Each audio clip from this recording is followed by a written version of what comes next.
Hello, we are here today at the Taneytown History Museum. It's located at 340 East Baltimore Street in Taneytown. The date is September 15th, 2018. George Naylor is here with us today, and he's been an active volunteer here at the Taneytown History Museum for the last 14 years, and he is one of the original founders of our History Museum. My name is Peggy Keeney, and I'm also a volunteer here at the museum. George is now 92 years old, and he was born in 1926. And he's going to share with us today his memories of growing up on the farm, his early memories, starting around 1930. I think you have some memories of what it was like in your house growing up without electric. So tell us what that was like. What was it like in that farmhouse? Well, I want to tell you about the farm I was born and raised on. It was located between Keysville in Carroll County and the Toms Creek Methodist Church in Frederick County.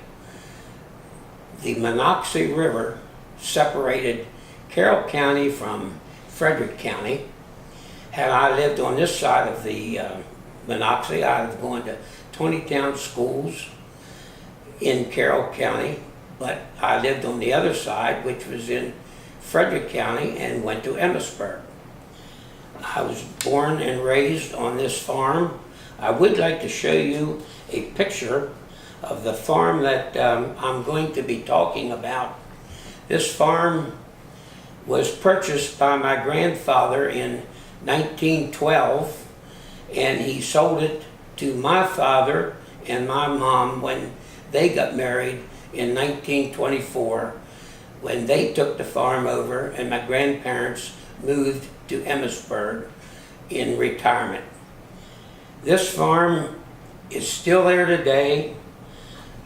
I want to show you a picture of the farm. The house is still there today, and this wagon shed is still there, but the barn is no longer there. When my dad bought this farm in 24, he said that I want to make sure that we do better than just make a living. So he decided to ship milk. So he had to build a silo at the barn so we could put corn in for our cattle. And he built a milking parlor on the end of the barn. That was the beginning of our living on this farm in 24. That's 1924. I was born in 26. So I'm starting to think about the years of 30, 31 when I began to have to help do things around the house, being 4 and 5 years old. When you lived on a farm, you had to do things. You couldn't just play around. It was hard work. Everything was pick and shovel, manual work. We had no electric. We had no telephone. There were no wires in the house. There was no pipes in the house to freeze. So You had to carry water, I guess. we did, and I'll start off by telling you about the heat in this house. This was a nice house, but it was just a box. There was nothing in it, just walls and rooms. We had a cook stove. I'd like to tell you about the cook stove.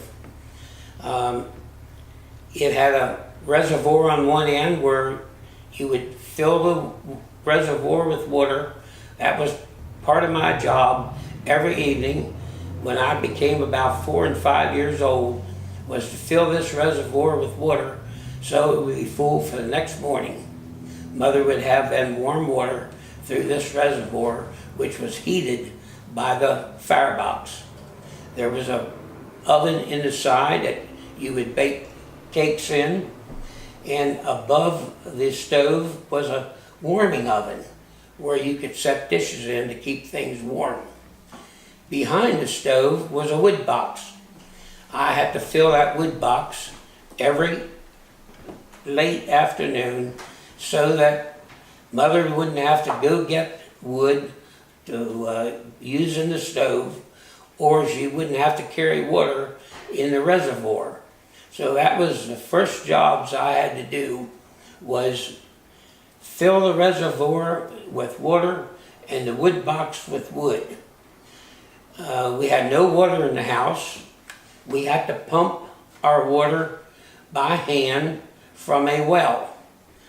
The well used to go dry, so Dad hooked up the roofs on the house and on the wash house and ran it through a reservoir that he built in the ground full of charcoal and gravel. And as the water went through that, then it would go into the well. From that time, we had no more dry wells. Very good. Water had to all be pumped by hand, carried in a bucket. It was always easier to carry 2 buckets than 1 because of the weight. And let me tell you a little bit about the wood. We didn't have coal in those days. We had wood. We had our own wood. Now, had we not had wood, we would have had to buy coal. But we had our own wood, and we saved money by cutting our own trees down with a saw with a handle on each end. Took 2 men to cut wood with a saw that went back and forth. We would cut a tree down, saw it in pieces 4 and 5 feet long, load them in a wagon pulled by 4 horses. We'd take them up to the back of the house and pile them up on a pile. When we got enough wood there to last us a year and a half, we would set up a saw and saw those 4 and 5 foot pieces into pieces 14, 15, and 16 inches long. Okay. Then we would throw them on a pile, and after we had everything sawed, then the next job was to split it by hand. And that would take a while, and we would, when we had enough wood to last for a year and a half, we wouldn't have to worry with any more wood for that year. That was the wood we used in our cook stove. If a piece of wood was too hard to split, we called it chunks. And those chunks we put into a chunk stove in our living room, Okay. which was the only way we had to heat our house during the winter. So we had a cook stove in the kitchen, which used split wood. We had a chunk stove in the living room, which burned chunks.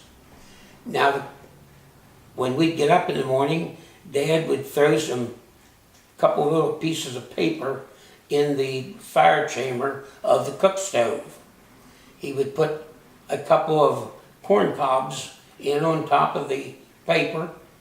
Then he would throw a few pieces of scraps in on that and light it with a wood match. That's the way we started our fire every morning in the cook stove. That would heat our hot water that Mother would need and do the cooking. The chunk stove in the living room during the winter time, before we went to bed, Dad would fill the chunk stove with wood, shut the damper so that it just sat there and smoldered. It would have a little bit of heat in the living room during the night. The next morning, when he'd say, call everybody up, he would be the first one downstairs. Then he would open the draft in the pipe. The fire would flare up, and it wouldn't take long to have some heat. We'd all grab our clothes upstairs, come down and dress around the chunk stove. Where it was warm, yeah. It was cold in our bedrooms. It would go down to about 24 and 25 at night. I would always take an iron to bed wrapped in a towel to warm my feet up so I could go to sleep. And those chamber buckets under the bed would freeze over at night. Oh. So Okay. nothing was easy. Everything was hard. And like I said, in the morning we'd grab our clothes, come downstairs, and dress around the chunk stove, which was in the living room.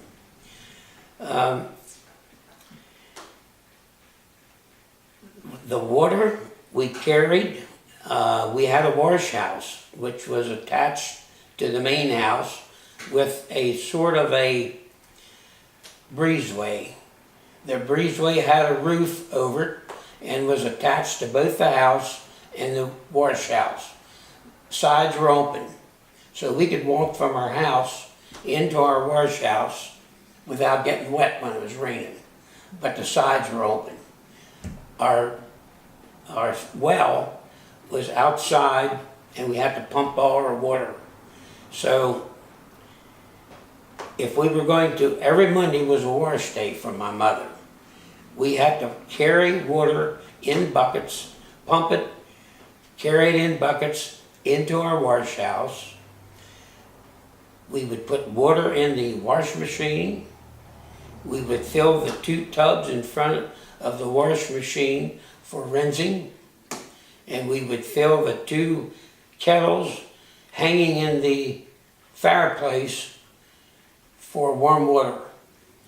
On Monday morning when we'd get up, before we went to the barn, Dad would start the fire under the kettles in the washroom so that Mother would have warm water by 8:30, 9 o'clock when the time came to wash. So what time did you get up and get all that started? We'd get up about 4:30 in the morning.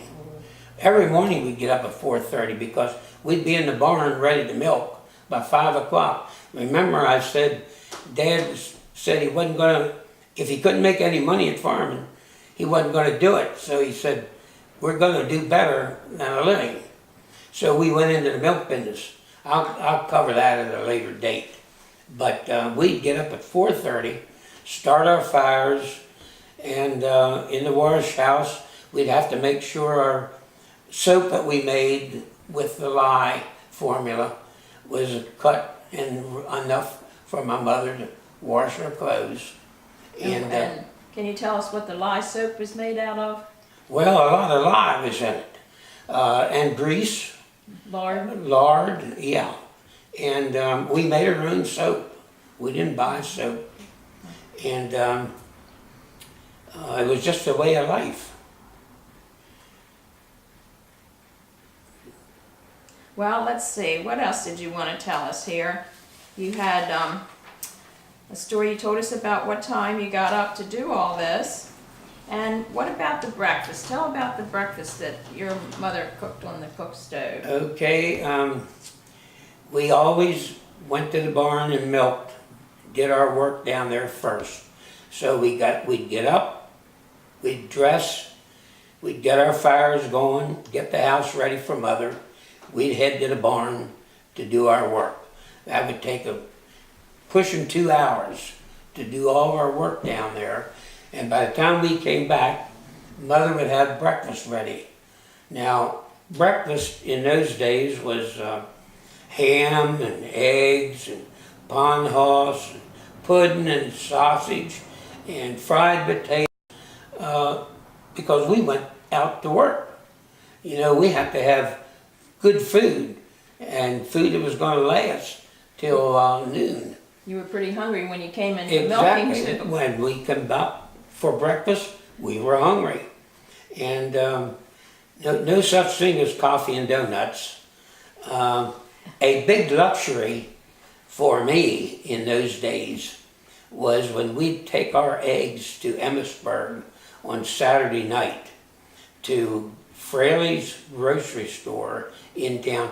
He did retail work and he did wholesale work. We'd take our eggs in there. If we had picked up walnuts, shell barks, anything like that, we'd take them into him in bags, and he would take them to Baltimore, to the midnight market, to sell. Everything we wanted to sell, he would haul into the midnight markets in Baltimore to sell. And this is how you lived in those days. You didn't waste anything.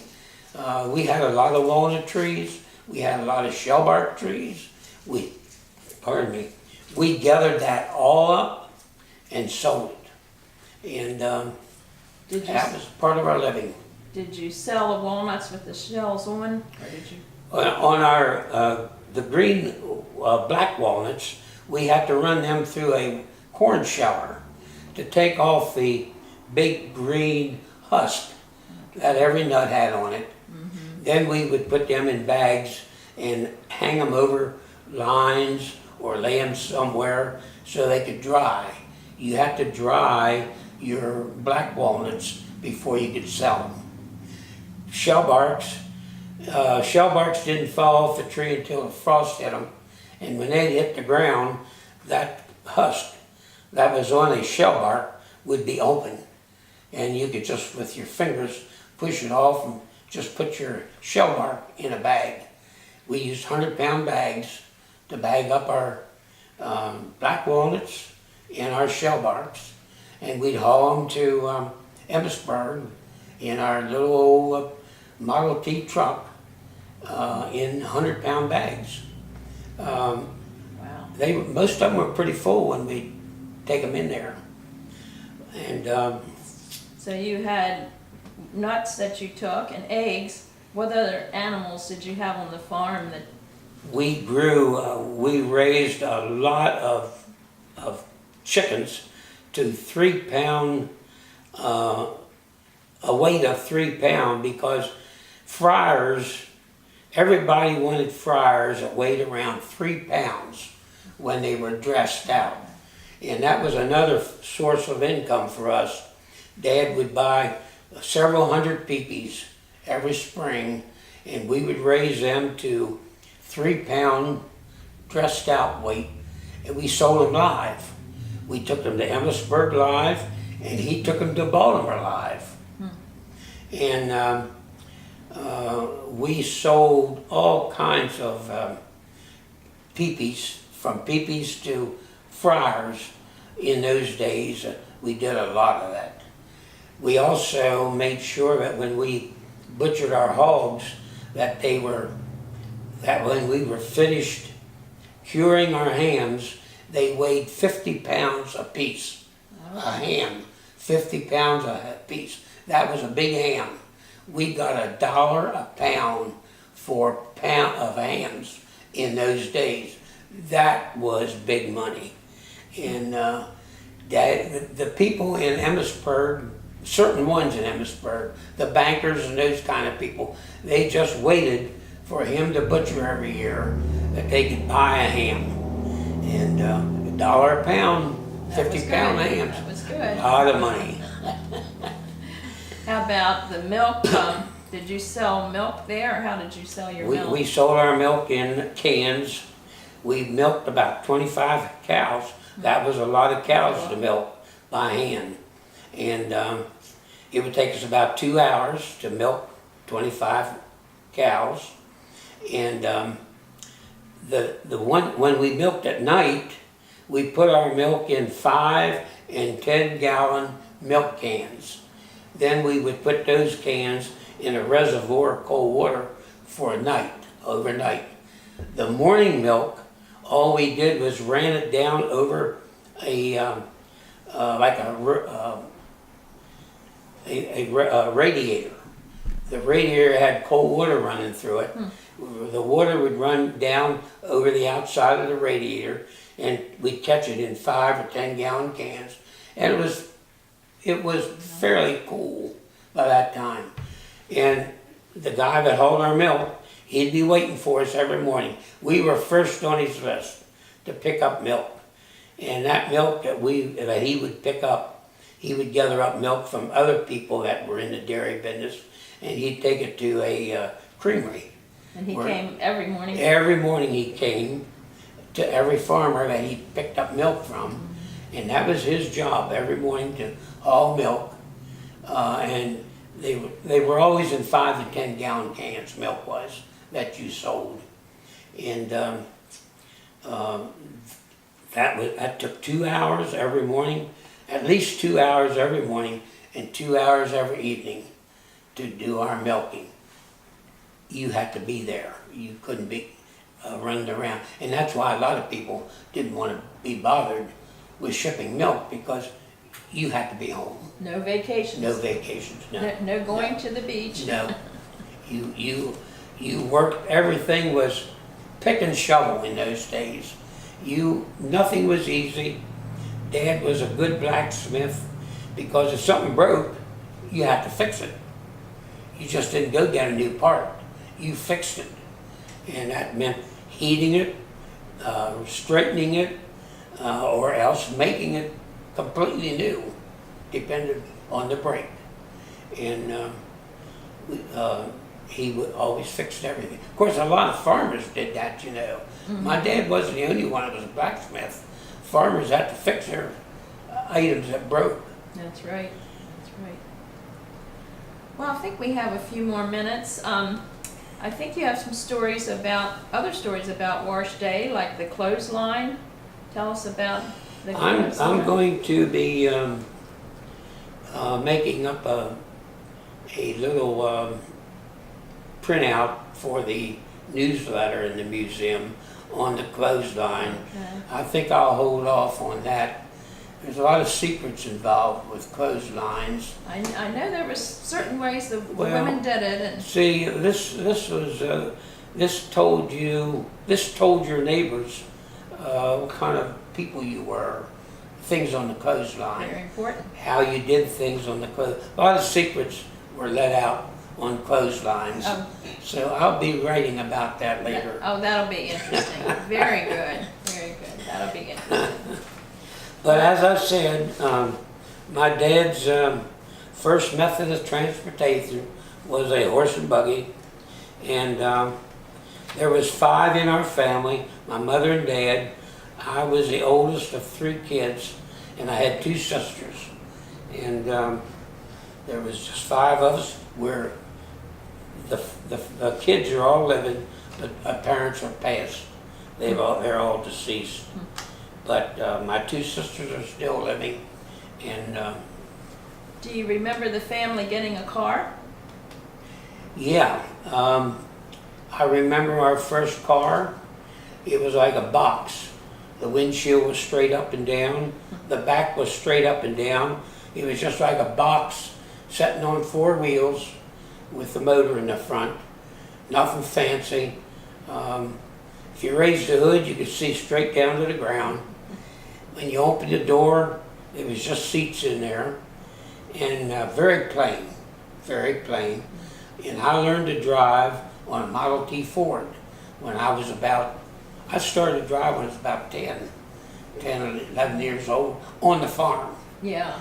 And I had a grandfather that lived about 2 miles away, by the way the roads went, but we could see where he lived straight across from, it was only about 3/4 of a mile straight across where he lived.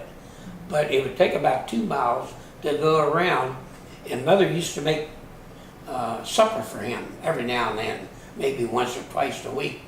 And the reason I always wanted to make supper, they'd let me take the supper over driving the Model T Ford. Oh. I had to go out on the road, but there was no cars on the road. And I just enjoyed driving a Model T Ford for the first time, like any kid would, you know. Yeah. Oh. Over there. And he had a little dog, a little black dog. And he was a strange guy, hard of hearing. And he was a retired engineer. He was an engineer from out west. And he had a horned toad mounted. And I always wanted to see the horned toad. And he'd get it out for me. But he always had a piece of hard candy in his pocket. And he said, here's a piece of candy. The dog wouldn't eat this. You can have this. Boy, I couldn't wait till he gave me a piece of candy every time. Dog wouldn't eat it. Even though the dog wouldn't eat it, I couldn't wait till he gave it to me. That you could have it. A piece of hard candy. He lived by himself. Huh. And he was about, at that time, he was in his 80s when Yeah. I was delivering supper to him once in a while, you know. And I'll never forget that. Walked to the school bus. I had to walk about 3/4 of a mile to the school bus. And there was, at that site, there was a building. The people all built a little building for the kids to get in, wait for the bus to come. And that bus would come every day. And we'd go to Emmitsburg to school. But life on the farm was tough. It was hard. Everything was by hand. You can't imagine how hard it is to farm without electricity, without a phone. You had to do everything by hand. And including shipping milk, which meant milking cows. They had to be cleaned up, washed. Barns had to be cleaned out every morning. And that was tough for a kid. And by 1945, my dad's health got bad and my mom's health wasn't real good. And so he said, we're gonna get off this farm. We're gonna move to Taneytown. Now he said, would you like to take the farm over or would you like to try something else? He said, you've lived here now for 18 years. You know what farming is. Do you want to do it the rest of your life? And I said, I think I'll try something else. And to this day, now that was 1945, to this day I never regretted not taking the farm over.